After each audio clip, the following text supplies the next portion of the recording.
So these are some of my favorite tools to clean up 3D prints. The first is what they call a deburring tool. A deburring tool has a curved blade at the end. A lot of times they'll come with multiple blades to change them out when it gets dull. But these work really well for taking out areas that might be a little rough or a little high.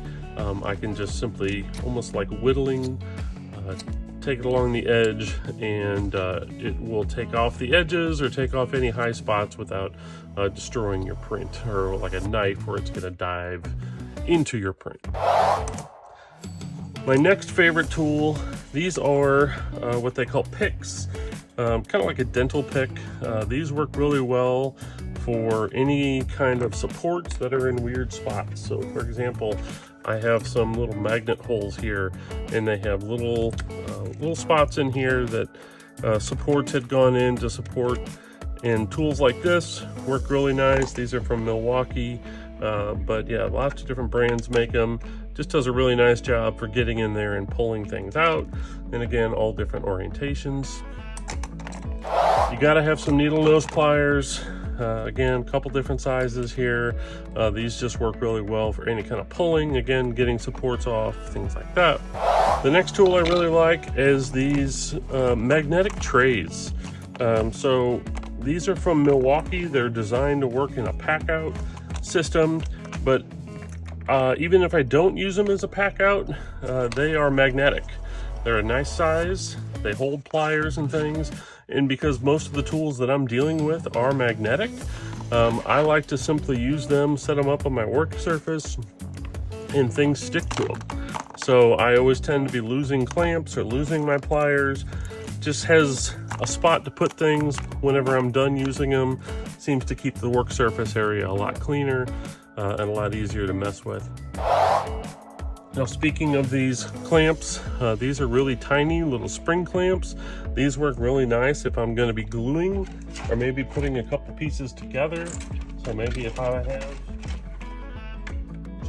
have something where I'm going to be gluing two pieces, these kind of little clamps work really nice for that kind of purpose.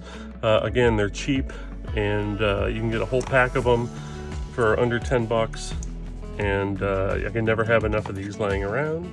My last two favorite tools, speaking of magnets, this is a set of 3D printed magnet setters. These magnet setters work great for being able to set magnets or install magnets.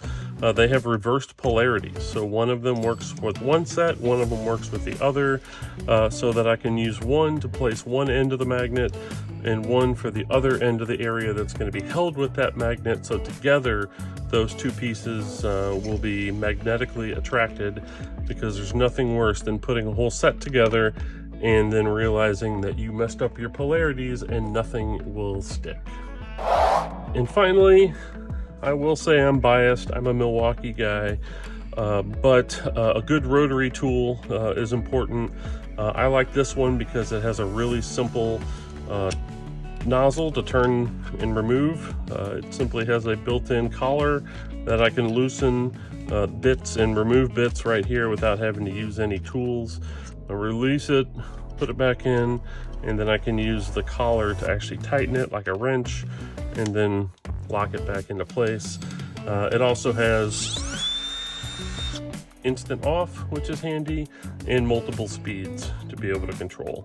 So this is a handy one. I also like to use some just basic cutter tools or deburring tools. Sometimes you have to be careful.